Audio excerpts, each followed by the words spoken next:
In a world where the shadows of the constructed personality blend with the light of true being, and the noise of the conditioned thoughts that we think drown out the voice of our soul. But there, right there, exists a truth beyond time, beyond dogma, beyond everything we've been taught. It is the living truth of the authentic self, the sacred self. This is not quite just an intellectual concept. It's not a fleeting emotion or some kind of belief. No, I'm speaking of the latent force within you, a divine spark that I've seen in people arise time after time to heal and transform them. It's a spark that needs to fulfill its purpose of arising from the darkness into the light, from the subconscious to the conscious. The sacred self, our soul, is a presence that whispers in silence, that heals without touch and guides without demand. What the paradigm process is offering is a map back to your essential nature. The work teaches us not to strive after external ideals, but to embody the sacred self as living consciousness. To live not from the conditioned mind, nor from the fear and the frightened personality, but from the very source of our being. As we prepare to do the work, we don't just listen, we awaken. Not just to understand, but to remember who we truly are, beyond the personality. The paradigm process is a call to awaken, from the personality to spirituality. There is no deeper need in the human soul than to remember its true origin. Not an intellectual memory or emotional nostalgia, but a living reactivation of the being that lies behind every mask of personality, behind every one of our names, before every thought we think. Often you will probably think that you want to return to a time such as this, a time of sanity, order, a time of peace. In previous explorations of mind, we've exposed the fundamental principle that thought must align with the spirit for the soul to find peace, purpose, and power. In other words, when we're on purpose, we're powerful and peaceful, and when we go astray from our purpose, we suffer, we become powerless. But there was always a spark of the spirit, of the soul, of something below the mask. It is right there that we began to train the mind to think from a place of universal truth. But now we must go further, beyond thinking from the sacred self. We must move from awareness to acceptance and into action. We must live as a sacred self. If we want to be free from suffering, we cannot go on imitating an external life, but must embody its inner consciousness. We can't seek a distant time in the future to lull us into some sort of false sense of hope that lies around the next corner. Rather, we must recognize ourselves here and now as a living extension of being, of life. The sacred self is not a historical archetype, nor a theological symbol. The sacred self is a frequency, a consciousness, a vibration and a presence. It's definitely within each and every one of us. And this is what we need to return to. So in essence, getting well, healing, and transforming is a return to love. This work of the paradigm process is a call to allow that seed in you to germinate finally, to grow and become the tree of life from which everything is revealed with clarity.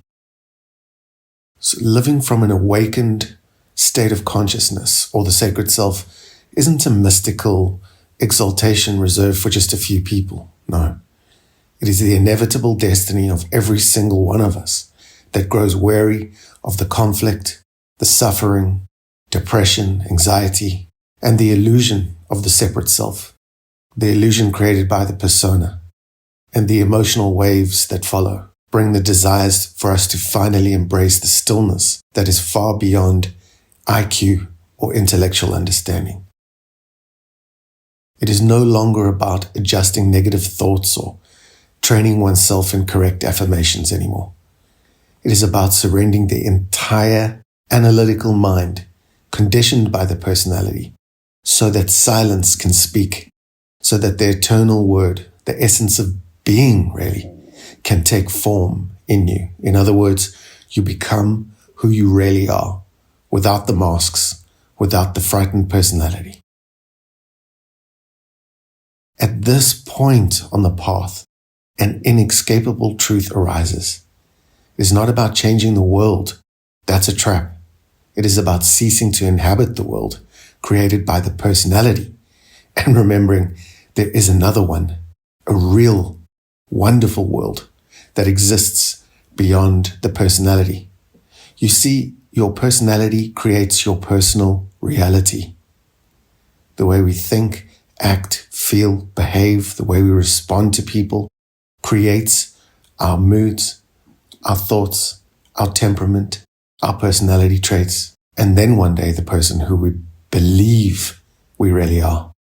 A person who may be eccentric, controlling, dependent, depressed, but that's not who we really are. That is the choking that we feel from the masks of the persona. The consciousness of the sacred self is not reactive. It does not judge from the personality standpoint, so does not defend itself. In other words, it doesn't go into fight, flight, or freeze. It doesn't seek to prove anything. It doesn't wait for external validation and needs no people-pleasing or codependency to keep it safe and well. It simply is. And it is this presence within each of us that we need to access again to get us well, to help us overcome what holds us back. You see, everything is ordered. There are no accidents in God's world. The very vibration of who we really are has an inherent authority and power. Its existence is enough to reveal the truth of who you really are, who other people are, and what is happening in the world around us. The journey from the personality to the sacred self, it's basically like looking in a mirror without form, without time, without effort. It will not give you the formulas you need to get well, to grow, or to triumph. But the mirror is there to help you become your authentic self. It will show you that you actually never really left it. And from that recognition, the soul will cease to strive to become something that it's not, to defend itself in what it perceives as a violent, malevolent, and hostile world. This is when the personality becomes an actual obstacle. The personality that once helped us, saved us from harm through fight, freeze, flop, fawn, faint, fiddle. It helped us survive in a hostile world when we were young. But eventually, it chokes us. It leads to depression, stress, disorder. So the work here is not about improving your personal story. It is actually about gently integrating and dissolving it into the light, so that what you truly are, through all that you've done and been, through your story, can be lived without interruption as you continue to grow, contribute, and create. Remember, nothing of what you truly are, no matter how hard life has been, no matter how many traumas you've suffered, has actually been lost. It has only been veiled by the personality.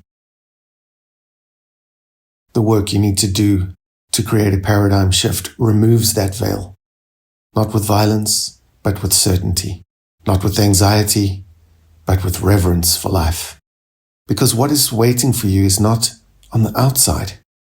It is already within you, silent, unalterable, waiting for you to stop searching through the personality and begin rather to see with the eyes behind the eyes and begin to live in your true essence. This freedom brings peace, bliss, and contentment because we don't make requests of ourselves from a perspective of lack. What we start to realize is that I am the source and the source is in me. As the saints and mystics have taught us, only what is divine exists. Only what is true will last, and that is who I am. The consciousness of the sacred self is not attained through the efforts of the personality. It is remembered as the personality actually yields. When we start living from source, living from authenticity without the defense mechanisms that are so entrenched in us, we're ready to transform by being able to move beyond intellectual thinking, where we can start integrating body, heart, and mind, IQ, EQ, and CQ, or contemplative intelligence, higher intelligence, into helping us live from a place of being. There's always a point for all of us in any kind of journey, including a spiritual journey, where positive thinking as a strategy of the personality is no longer enough. There's some moment always when repeating truths no longer transform, because the soul senses that the problem is not merely in the ideas it holds, but in who it believes itself to be, the mask of the personality. For years, we may have trained the mind, the instrument of the personality, to correct its course.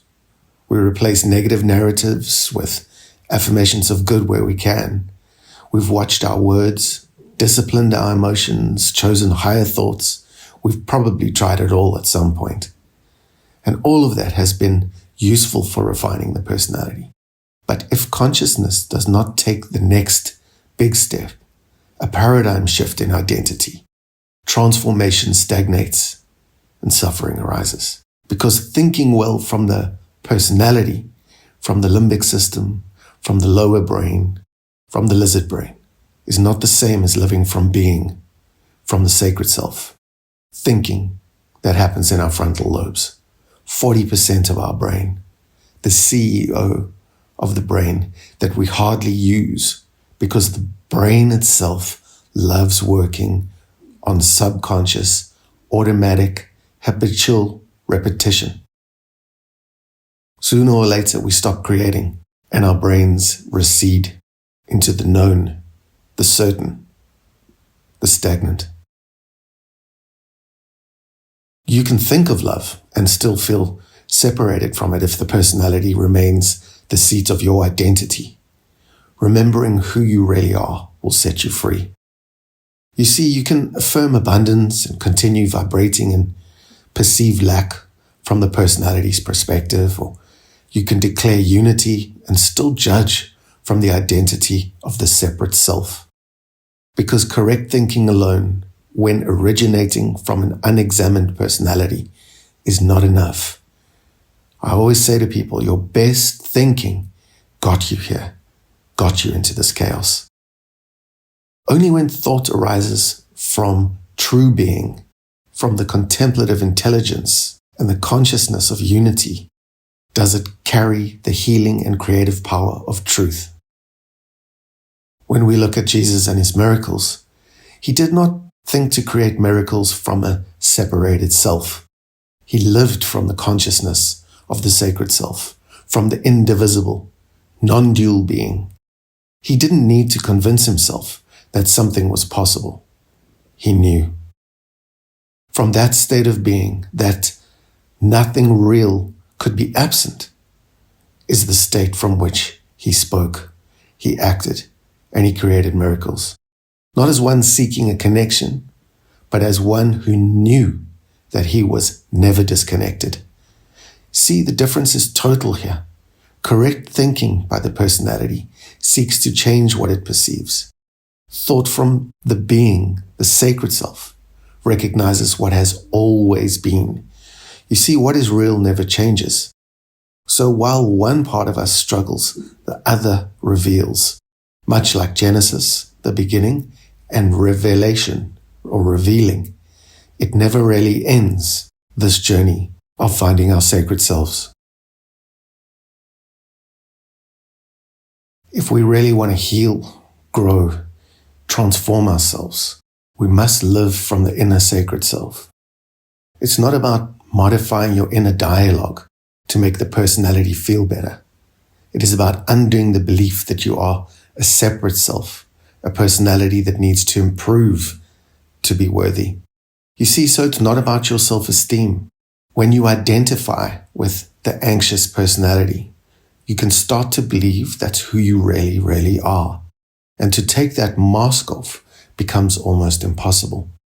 Worse still today, we use medicines and doctors tell us to treat that mask, treat that anxiety, so that we lessen its power, we lessen its grip over us. But all the while, we forget how powerful we really are. We need to remove the mask. Anxiety, depression, many personality disorders, addictions have all been explained to people as conditions that they must live with, that they must find ways to cope and pacify these conditions. When someone feels they can't get any air, when someone's body has an anxiety attack without them, you go onto medication and treat the symptom. You treat the separated self. Always, always, always, we're looking at the external, but real transformation is about looking from the eternal, the internal, from the already fulfilled, from the part of us that needs no justification, no defense mechanisms, from the part of us that doesn't need to act, to people please, to judge. It's that part of us that I'm talking about finding here. As long as thought is guided by the personality, even spiritualized personality, it will still remain limited. And we're unlimited beings, so it may sound good. It may bring temporary results for you, treating this personality, but it cannot sustain true peace, because peace does not arise from thought generated by the personality. It arises from thoughts generated from who you really are. Thoughts of reality, not perception. And reality, whether you can believe it or not, knows that there's a divine being within you. That's what you seek. Living from a place of authenticity, where you're able to contemplate reality just as it is, doesn't mean thinking less. It means thinking from a different place. Not from the frightened personality's memory, but from presence. Not from the personality's reaction, but from vision, creative vision, innate in all of us. We move from 5 sensory perception to being able to see with eyes behind their eyes, to create a vision with extrasensory perception. And all that is understanding the power of intention, imagination, intuition. And we can only access these parts of ourselves when we let go of the desire to control. And we start to no longer create from form. Rather, we allow the essence of who we really are to express everything to us. We start to think contemplatively. We start to feel deeply. We start to act rather than react. And the consequences, the mathematical equation that follows, is peace, bliss, purpose.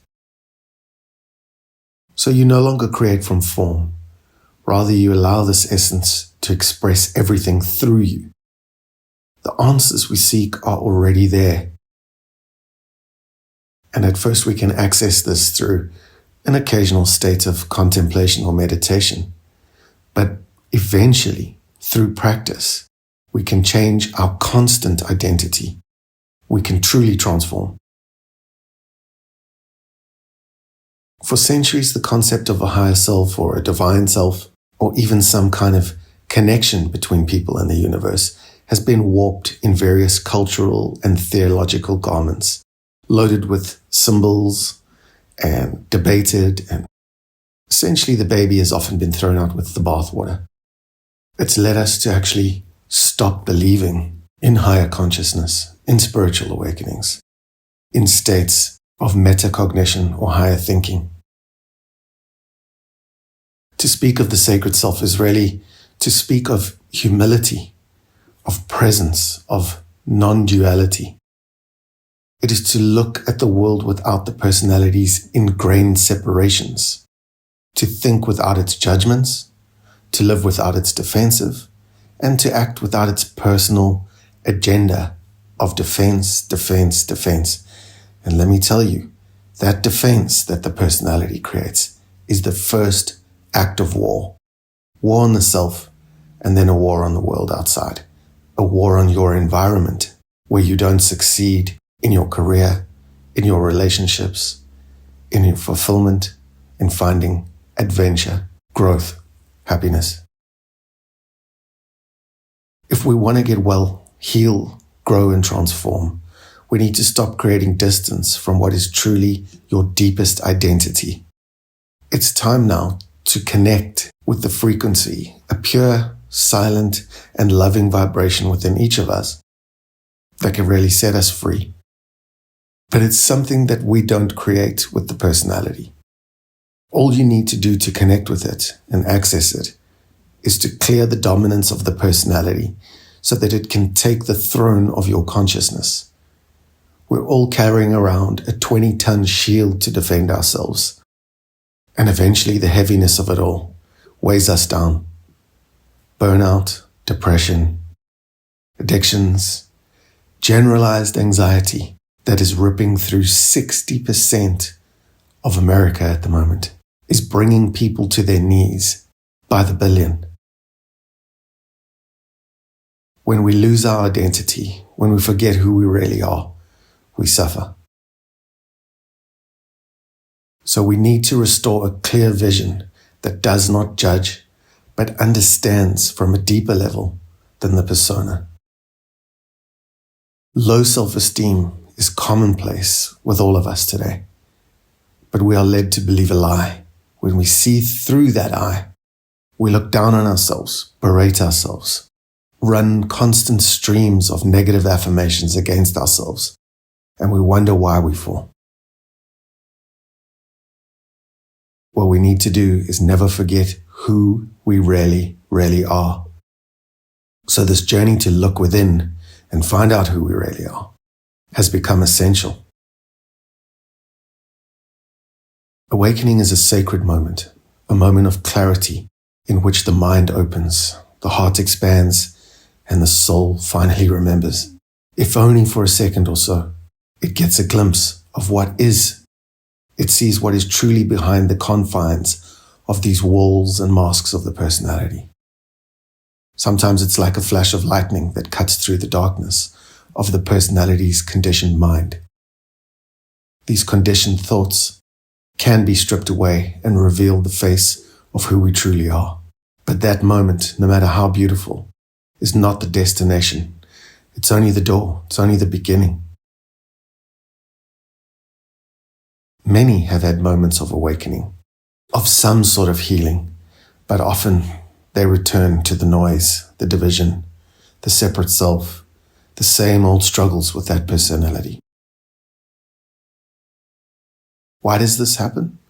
Because awakening is not yet permanence. It's a journey. The personality does not fear an occasional glimpse of the sacred self, but it trembles at a consciousness that stabilizes in it. A contemplative consciousness that can never go back to having tantrums in the shopping mall, to being blind, to being selfish, garrulous, and demanding. Real spiritual awakening, real transformation means that we need to grow. We can no longer act out against our enemies, and for sure, we can no longer act out against ourselves. So this is the abyss that we need to cross, the dark night of the soul, from everything that is false and unreal and certain to everything that is true, permanent, and good. It's far, far easier to remain blind in the dark. It's far easier for a person to think that life means nothing, that there's no meaning, that there's no work to do on yourself or in the world. It's far, far easier, and the brain loves easy. So how does a paradigm shift from inauthenticity to authenticity happen? From personality to spirituality, like we're describing it here. It doesn't happen as a sudden leap forced by the personality. Rather, it happens as a constant re-education of the focus of our attention, away from the personality's dominance. Every time you return to the present moment without the personality's history, without the story of who you think you are, without its judgment, you are cultivating permanence in the sacred self. You're opening up who you really are. You're moving beyond the veil of ignorance, a veil that once kept us safe. Where our focus goes, our energy flows. That's the path, moving from low energy to high energy, from the subconscious to the conscious, from the certain to the uncertain. You see, every time you choose to see from the contemplative mind, even though it may not feel comfortable, even though it may not see the immediate benefit, each time we do this, it deepens our anchoring into who we really are. Until practice becomes nature, until you no longer have to remind the personality who you are, because there is no forgetting by the sacred self. This does not mean that old thoughts of the personality won't arise and that you won't be triggered to judge, to control, to be a perfectionist, to play the victim. These things will always arise, but through practice, through process, they will no longer have the same roots of power within you. Rather, triggers will come as echoes, and you, acting from your authentic self, will see them pass like clouds in a sky that can no longer be covered. You see, if we look at the wise teachers in the East, they will tell us our problem is that we don't let go of desire, that we cling. It's this addicted mind that will not let go of control that keeps us rooted in personality that can be disordered, stuck, and lost. So to remain in the sacred self is not to isolate your personality. It is to be fully in the world without the personality being confused by it. It is to wash the dishes from eternity. It is to walk from peace. It is to speak without the personality's expectation. Expectations are always on their way to becoming resentments. And Rumi said, there's a field out beyond right and wrongdoing. I'll meet you there. That's the mind that we're talking about here. The paradigm process is not a mystical moment or a burning bush always. It's what's cultivated in the day-to-day, in the everyday, in the invisible, and in the subtle choices that we make to not operate from a codependent, perfectionist, judging and controlling personality. Every time our frightened personality gets touched, we can choose not to follow the actions that it wants us to take, to close up, to defend, over-defend really, to cut people off, and in turn, for us to fight, freeze, or flee. Every time you choose presence over the personality's reaction, truth over the personality's drama, distrust, and fear, when we choose peace over the personality's constant arguments, belittling, you have remained in the sacred self. And at that moment, that specific beautiful moment, that moment of the flowering of your consciousness is where you take your rightful place as commander-in-chief of your body, your heart, and your mind. No longer is the master the servant. You start to wake up to who you really are, and dormant faculties and talents start to come alive. And you can do amazing, great, and wonderful things because the power to create comes back to you. That's the power of the prefrontal cortex. The personality is trapped in survival mind, pretty much like the animals on this planet. But we're not animals on this planet. We're different, and we're divine beings. So at some point, we need to move past a personality that starts to obstruct us. We must leave the unconscious embrace that it gives us, that ignorance. And we must move towards a part of the brain, part of who we are that can create miracles, change. And I mean change on a universal level. We are all capable of changing ourselves, each other, and the world. We just don't know it. Now remember, as Christ said, whoever wants to save their life will lose it. But whoever loses their life for me will find it, eternal life. So whoever wants to save their life or their personality-based identity will lose it. That's the suffering, the depression. But whoever loses their life or their attachment to the personality-based identity for the sake of their sacred self will find true life. There are few teachings more radical, more challenging, and more necessary on the journey to sacred self than this one. Most people want to improve their lives, their personalities, but not fundamentally transform their identity. They want to be a little bit happy, a little bit kind. They seek peace without abandoning the personality's struggle, truth without surrendering the personality's long cherished ideas, light without letting go of the personality's familiar darkness, the certainty of just getting angry in an instant, of being selfish, of being unkind. It's easier. But, of course, there is a narrow gate through which we all must pass. This is the journey. This is our life's purpose. At that gate is the dissolution of the exclusive identification with this personality. When we choose something better, something more, we start to see through our imagination an image shaped by the world, a life of possibilities, a life where we really are unlimited, because that's what we are. So we let go of an image shaped by the world, reinforced by personal history, fed by comparison, judgment, and protected by the memory of pain. At some point, we need to move past that.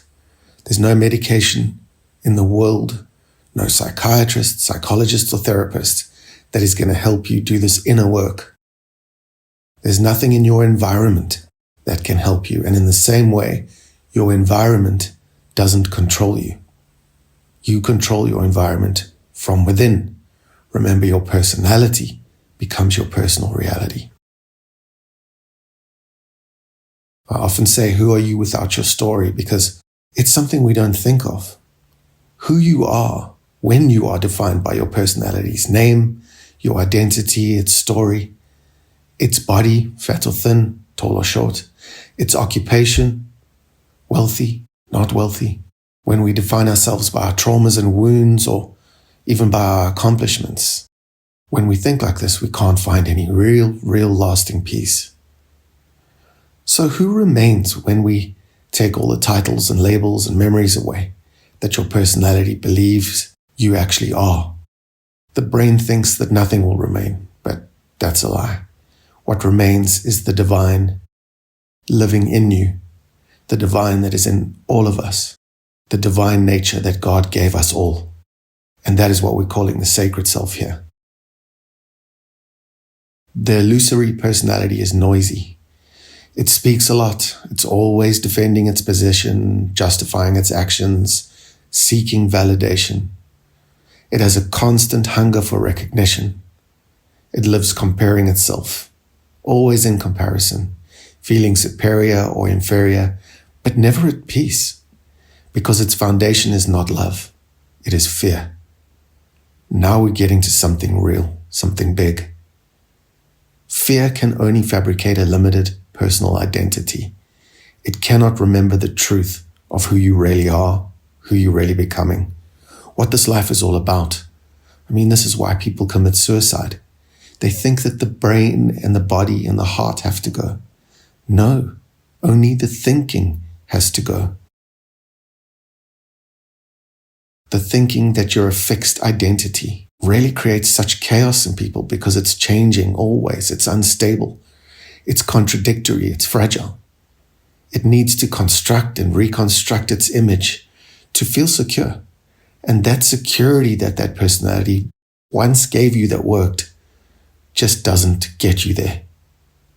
The soul knows that such security is temporary. It's false. I mean, do we really have security in this world? Not really. We all know where the physical is going to end and where the spiritual will begin.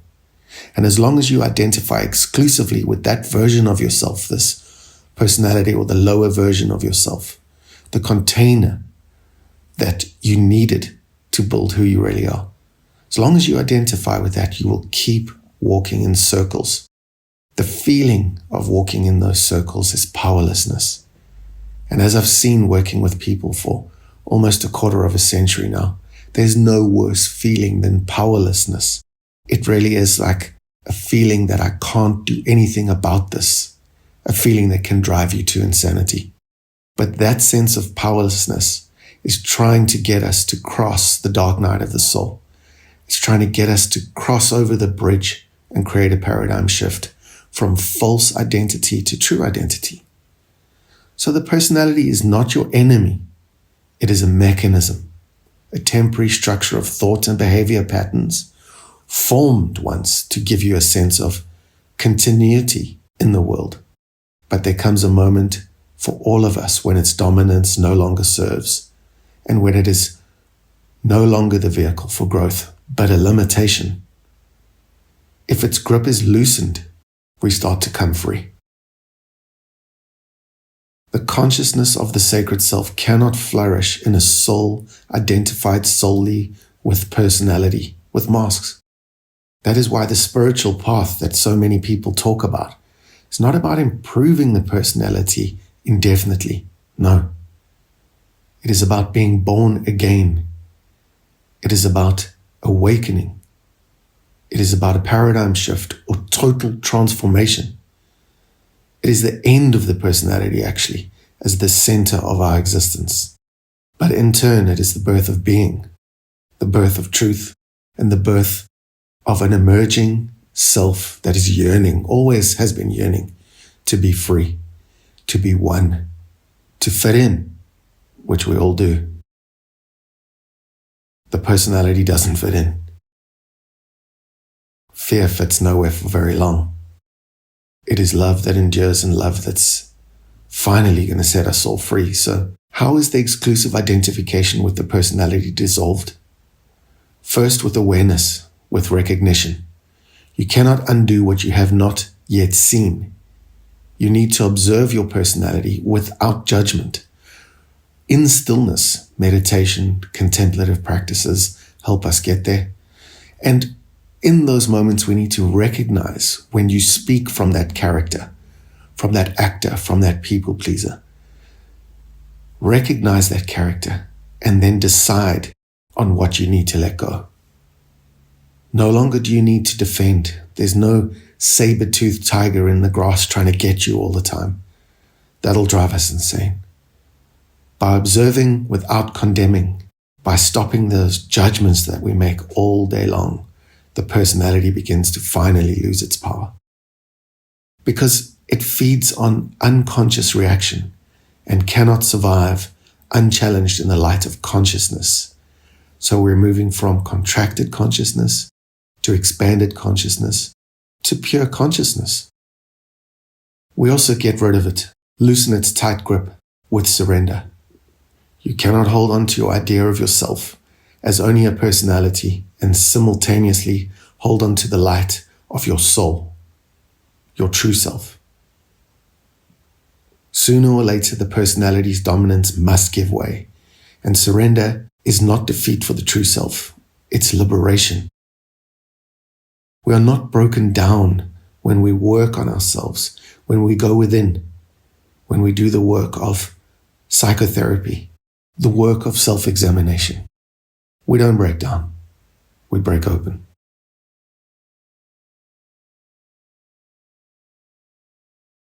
So sooner or later we can start to observe the story of who we thought we really were as an old reflection, a reflection in a mirror we no longer really need or really embody.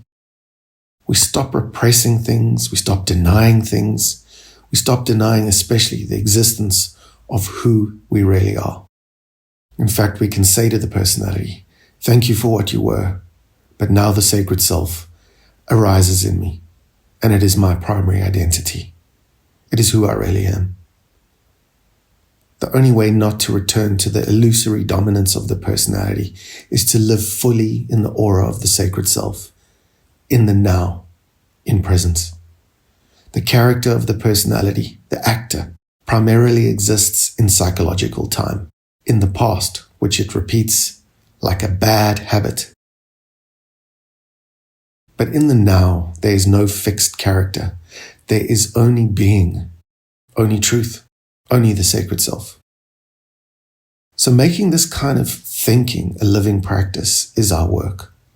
Upon awakening in the mornings, do not immediately resume your personality's story. We brush our teeth in the same way, we get out of bed on the same side, we shower in the same way, we eat the same foods, and we eventually become a program. So what we can do before speaking is ask ourselves, who is speaking? The personality or the sacred self? And we get to choose with our new awareness. From where am I deciding this or that? From the personality's image or from the self that is sacred? I always ask DTNMS before making any decisions, does this nourish my soul? DTNMS. And with these little works, little by little, what once dominated you will no longer have absolute power, making you powerless. The personality will become an instrument, not a master. That's how we integrate it and dissolve it. That's how we transcend and include the personality into our new emerging selves. The sacred self really is your only real identity. It will become our way of seeing, our way of truly seeing, our way of thinking, and of course a way of living, which is freedom. We go from the personality doing whatever it wants, which is easier, of course, to being you, to being who you truly are. And that freedom is freedom from disorder, from disease, from depression. This is the revealed mystery. Lose your exclusive attachment to the life of the personality, and you will find your true life in the sacred self. Lose your story. Always ask, who am I without the story I'm believing? The brain loves that play. Lose your identification with the character, with the actor, and you will discover that your true being never ever left. It was always waiting for the right time for you to release the disguise, the mask, so it could embrace you as light. This is what Christ meant when he said, heaven and earth, or the transient and material, will pass away, but my words, eternal truth, will never pass away. There is an infallible measure that allows every soul, every one of us journeying from personality to spirituality, to discern between what is true and what is false, between what should be held by the sacred self and what we should let go. It is a silent rule, a compass of light for the spiritual traveler. Everything that is not eternal is illusion. That's why we can't stay successfully addicted. That's why we can't stay successfully avoidant. Everything that is illusion, no matter how brilliant it seems to the personality, no matter how strong it feels, no matter how necessary it feels, it has no real substance in the ultimate sense. The soul that desires to live from the consciousness of sacred self, not as a fleeting experience, but as a permanent installation of truth, must sharpen its spiritual discernment. That's our work. That's our purpose. Not for us to judge the world, and of course we judge it as bad through our fear. When we stop judging ourselves as less than, as insignificant, we start to see the world differently. When we change the things we look at, the things we look at change, and we start to effortlessly recognize what is eternal, what is valuable, including the parts of ourselves, and we don't confuse it with appearances of the transient, of the material, like we did as kids. The personality always mistakes the easily observable for reality, but these things aren't eternal, they don't last. What is real does not deteriorate, does not change with the seasons of the personality's moods, and doesn't contradict itself. What is real does not need to defend, which is the nature of the personality. It doesn't demand, impose, shout. It remains. It is balanced, and it finds peace beyond our understanding. Illusion always leads to fatigue, to dis-ease, to attachment and suffering, because the soul, identified with the personality, in the beginning has confused it with what is real and has placed its faith and belief, thoughts that we think over and over again are our beliefs, in what cannot ultimately sustain it. Only the truth sustains us. Only the truth sets us free. So when we start running the show again, we allow the personality, which will always be there, of course, to serve us, to function more harmoniously with us. We second guess it at every turn. That's never going to change, but through practice, it'll get better and better. But we will look and think twice. We will use our contemplative mind and see from the sacred self rather than the eyes of judgment. So what is it to actually see from the authentic self, these eyes behind the eyes, and to hear with the ears behind the ears that we speak about? It's to see with the eyes of your deepest being. Simple. It is to see beyond mere form, beyond your behavior, beyond what you've done, beyond the emotion that each moment generates. It is to see from the place where all is complete, where you see the bigger picture, where you see that, it's a 1,000,000-piece puzzle, not a 500-piece puzzle that you once thought it was. People who see from this perspective heal, not with any technique really, but with presence. How do you explain that to people, to the millions waiting in queues to get into clinics that are going to explain none of this to them? They are going to give elixirs, medications from the outside. Not saying that's bad. I'm just saying that's not enough. At some point, we need to wake up. Life wins, and life is expecting us to wake up. There is a dying to self, a dying to personality that needs to be done. And there's a higher alignment that needs to happen. To reach this point, the soul must willingly be ready for a letting go of who we are or who we thought we were. The story of the wounded personality has to go. Now that's forgiveness, for giving back. The personality that felt ignored, betrayed, repressed, and misunderstood can't run the show forever. It's part of life though, and it's something we need to accept. So the story served us for a time. It was a shield and an explanation for the suffering in the world. But the moment comes, always, that moment comes where the sacred starts running the show. When you stop interpreting from the stories, you stop interpreting from the personality's wounds. You become a clean and clear channel.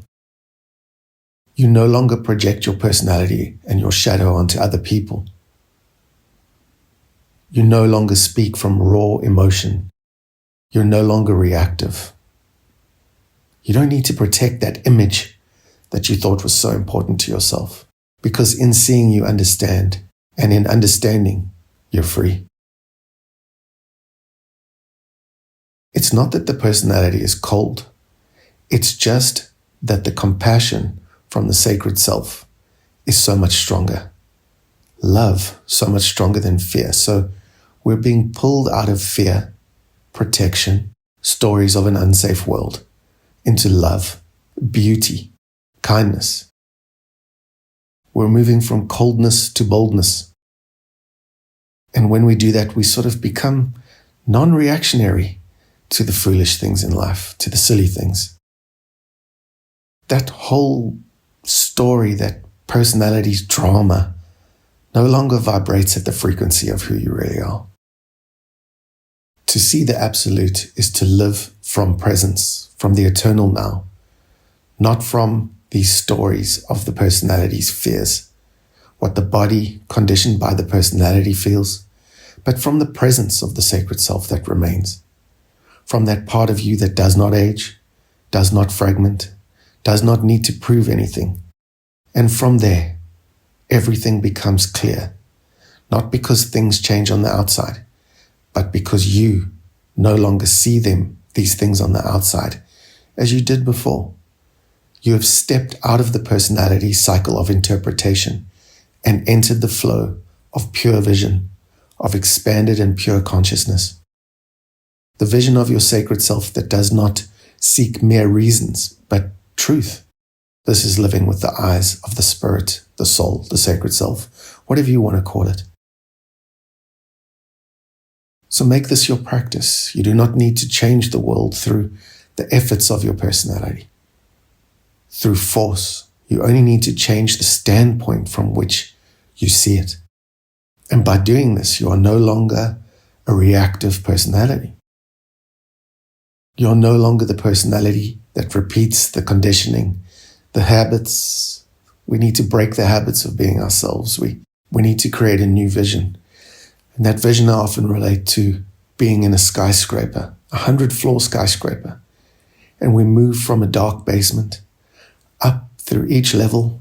And each time we move up in our skyscraper, which is a metaphor for who we really are, we become more and more conscious. We get a vision. We get to see outside of the windows, way up high. We get to see where we are, where the rivers are, where other buildings are. We get to see reality as it is. And as we go up and up, it becomes quieter, becomes more peaceful. And you can do yourself justice to get a vision of this every day. And the shadows we experience in that basement aren't evil, bad. It's simply accumulated unconsciousness within the personality. It's all a part of the mind, a story that has not been illuminated by the truth. The inner corner where there are still unrecognized memories, inherited beliefs that are not true, repressed emotions, false ideas about God, about the self, about other people or the world.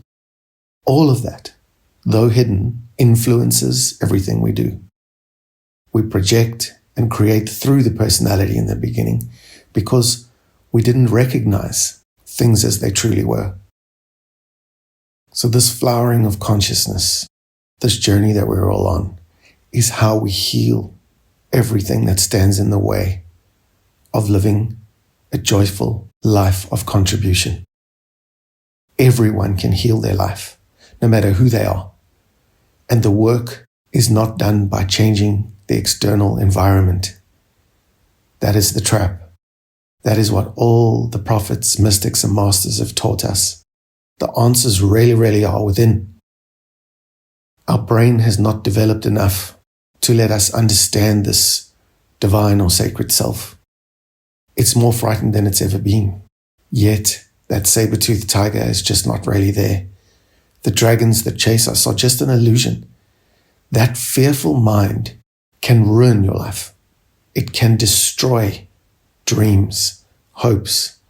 It can destroy your future and your present, of course. So the veil of fear needs to give way to the truth of love, courage, connection, gratitude, resilience, all of these things. Those things are within you. You're not going to find them in any office, doctor's office or therapist's office. You're going to find them within. So we don't say don't go to the doctor's office. Of course you do. Go for therapy. Take your medication. Do everything you need to do. But above all, you need to set yourself free. You need to realize what is really going on. The world of the personality is not your ultimate world. It's just, as Carl Jung said, the first half of life. So guard the focus of your sacred self as you're learning about it now. Your attention determines your frequency. Where focus goes, energy flows. You go from the basement to the top of the tower, when you focus your energy, not where your personality has been directing it. That's the slave. So we must master ourselves. If the frightened personality thinks from conflict, it vibrates with it. It really feels it and creates guilt, shame, betrayal, judgment. If it decides from fear, it perpetuates all of this again and again and again. So never ever forget who you really are. It's all about mistaken identity. It's all about the snake in the Garden of Eden, making us forget who we really are. In actual fact, you are the light that observes the world around you, your environment, without attachment. You're completely free, you're unbounded and unlimited. Your consciousness can take you anywhere. It really, really can. From closed to open, from fear to love, from hell to heaven.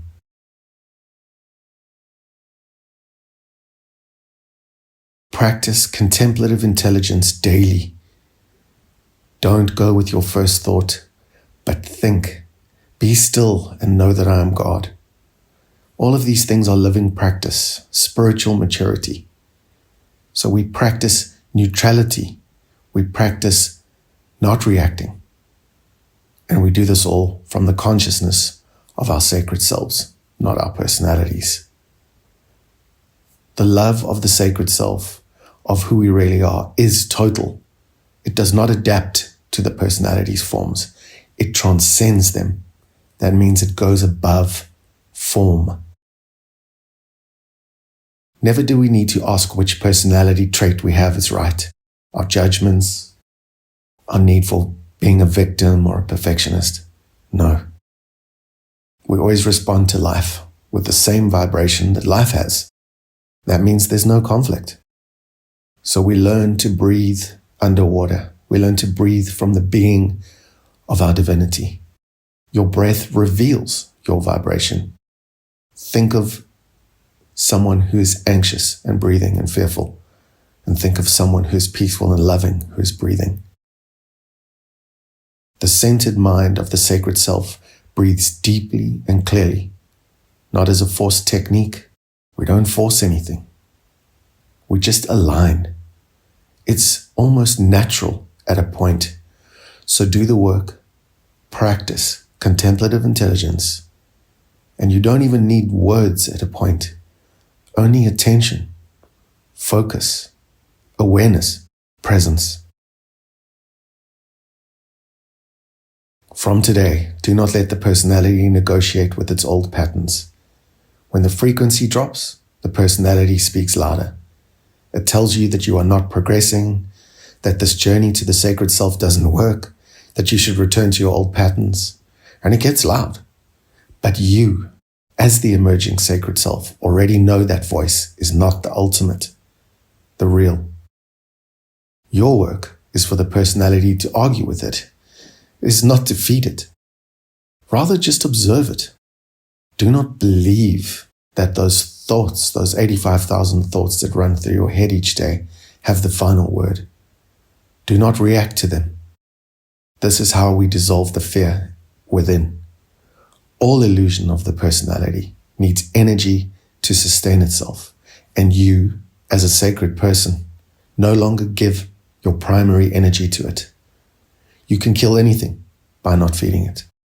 Remember that as an ego or personality identity, you do not sustain the frequency of the sacred self, which actually sustains you. It is not an effort of who we are. No. And once more, we quote Jesus, who said, "You are the light of the world. A city set on a hill cannot be hidden." Can you see? Can you see how the truth sets us free? There comes a point in all of our lives where the soul must cross a silent threshold, one that is not often mentioned in books.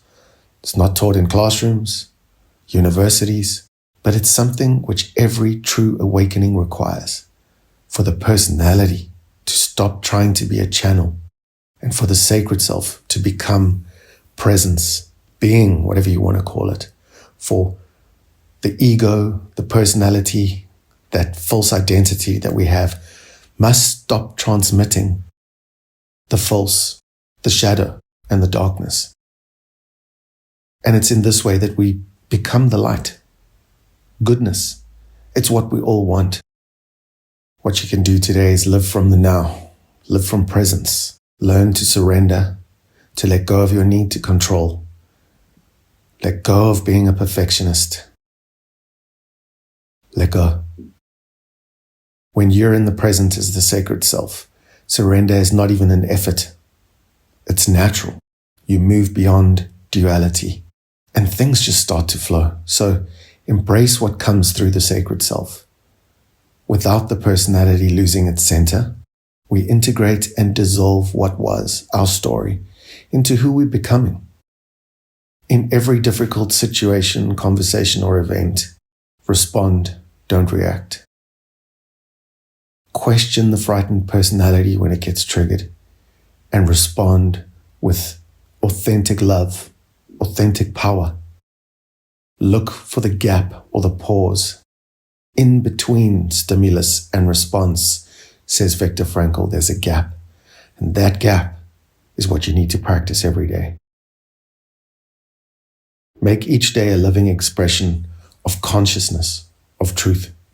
Do not let your personality react anymore to appearances, to the material.